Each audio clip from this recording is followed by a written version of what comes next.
A week ago. Dr. Birx will walk through some of these trends in a few moments, but they're very positive trends for nationwide.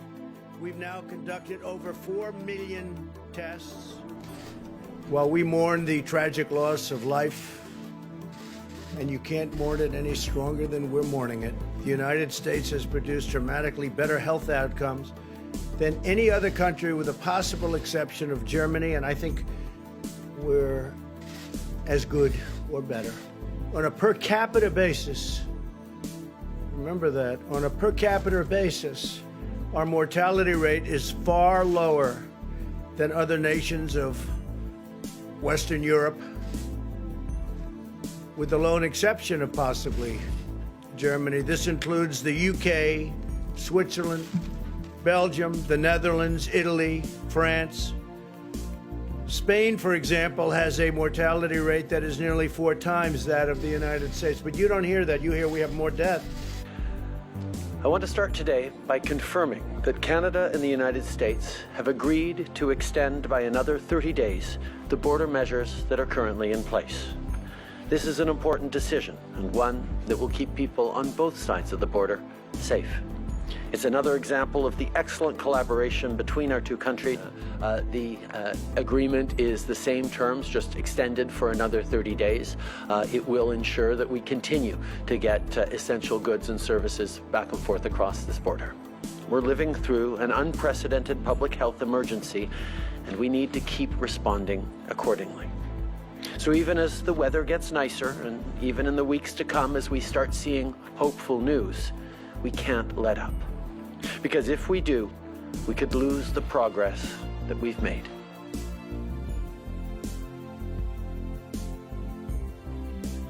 As of today, there are 10,606 ventilators within the NHS.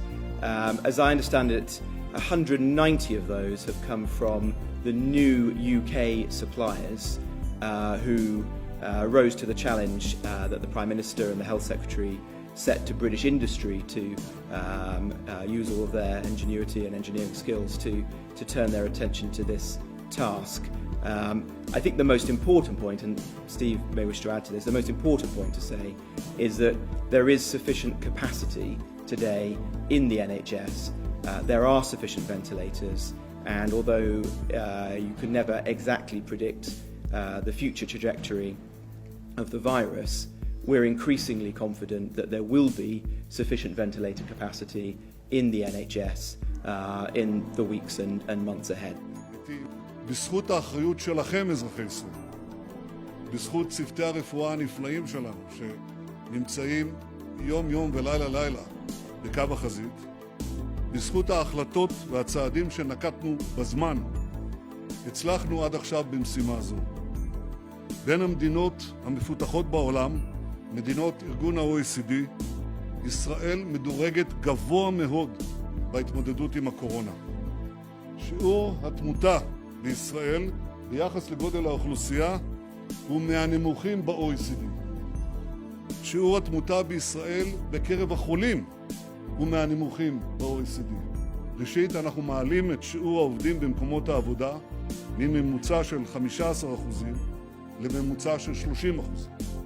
שנית, אנחנו מאפשרים לתעשייה, להייטק ולשירותים להיפתח עוד יותר בכפוף לעמידתם בתו הסגול, וננצח. תודה רבה לכם.